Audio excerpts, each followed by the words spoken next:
محترم ناظرین السلام علیکم، چینل پر خوش آمدید۔ بادشاہ اور اس کی 7 بیٹیاں۔ ایک بادشاہ تھا، اس کی 7 لڑکیاں تھیں۔ ان 7 سے بے حد محبت کرتا تھا اور ان کے ہر آرام کا خیال رکھتا تھا۔ ایک بار جب دسترخوان سجا ہوا تھا اور سب لوگ ساتھ کھانے پر بیٹھے تھے، بادشاہ نے اپنی بیٹیوں سے ایک سوال پوچھ لیا کہ تم لوگ مجھے کتنا چاہتی ہو؟ بڑی شہزادی نے کہا، بابا میں آپ کو گلاب جامن کی طرح چاہتی ہوں۔ بادشاہ نے خوش ہو کر اس کو 4 گاؤں دے دیے۔ دوسری نے کہا، میں آپ کو برفی کی طرح چاہتی ہوں۔ بادشاہ نے اس کو کافی بڑا علاقہ بخش دیا۔ تیسری لڑکی نے کہا، میں آپ کو امرتی کی طرح چاہتی ہوں۔ اس کو بھی بادشاہ نے بہت زمین جائیداد دے دی۔ اسی طرح وہ سب سے پوچھتا گیا اور سب کو مال و دولت ملتی رہی۔ 7ویں لڑکی سے جب بادشاہ نے پوچھا، بیٹی تم مجھے کتنا چاہتی ہو؟ تو اس نے بہت پیار سے کہا، بابا میں آپ کو نمک کے برابر چاہتی ہوں۔ یہ سن کر بادشاہ کو جلال آ گیا۔ کہنے لگا، سب مجھے اتنا چاہتے ہیں، تم نمک کے برابر چاہتی ہو؟ وہ بہت ناراض ہوئے اور چھوٹی بیٹی کو محل سے نکال دیا اور کہا، اب کبھی یہاں قدم نہ رکھنا۔ وہ جنگل کی طرف چلی گئی اور پتیوں اور لکڑیوں کو ملا کر ایک جھونپڑی بنا کر وہاں رہنے لگی۔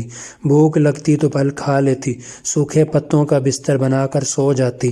ایک دن جب وہ سو کر اٹھی تو دیکھا کہ رنگ برنگی چڑیوں کے پر ہر طرف بکھرے پڑے ہیں۔ اس نے ان پروں کو جمع کیا اور ایک چھوٹی سی پنکھیا بنا چھوٹا پنکھا جو ہاتھ سے جل سکتے ہیں، اور گرمی میں اس پنکھیا سے ہوا کر لیتی تھی۔ پھر دوسرے دن اس کو اور پر مل گئے۔ اس نے بہت سارے پر اکٹھے کیے اور کئی پنکھیا بنا لی اور جنگل کے کنارے سڑک کے پاس جا کر بیٹھ گئی۔ اپنا چہرہ چادر سے ڈھانپ لیا۔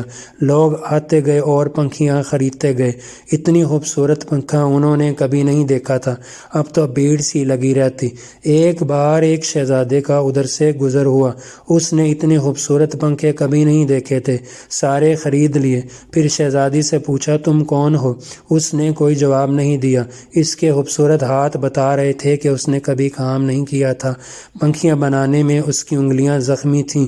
شہزادہ اس کے پیچھے جنگل آ گیا، اور جب اس کو پتہ چلا کہ وہ شہزادی ہے اور سزا کاٹ رہی ہے تو بہت غم زدہ ہوا۔ وہ اپنی سلطنت پر واپس گیا اور والدین سے سارا ماجرا کہہ سنایا۔ ان لوگوں کو بھی دکھ ہوا اور وہ اپنے بیٹے کی بارات جنگل لے کر آ گئے۔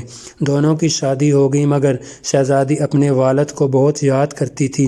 وہ خوش نہیں رہتی تھی۔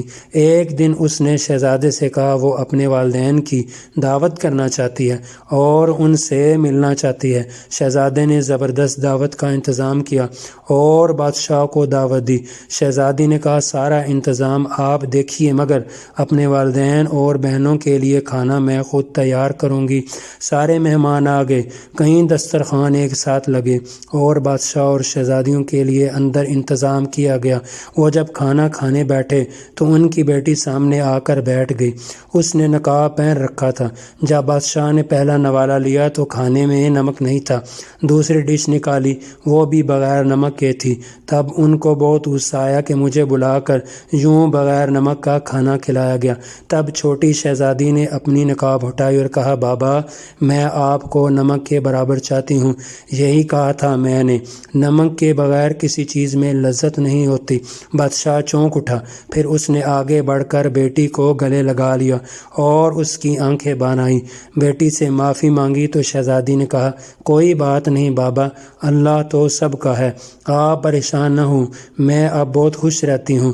بہنوں نے بھی معافی مانگی اور گلے لگایا اور شہزادی نے سب کو کھلے دل سے معاف کر دیا، مگر ان سب کو احساس دلایا کہ وہ غلطی پر تھے۔ محترم ناظرین، اگر آپ کو یہ ویڈیو اچھی لگی ہے اس کو لائک کیجیے گا، شیئر کیجیے گا۔ چینل پر نئے ہیں تو چینل کو سبسکرائب کر لیجیے گا۔ جلدی ملتے ہیں ایک اور ویڈیو کے ساتھ، تب تک کے لیے اجازت چاہیں گے۔ اللہ حافظ۔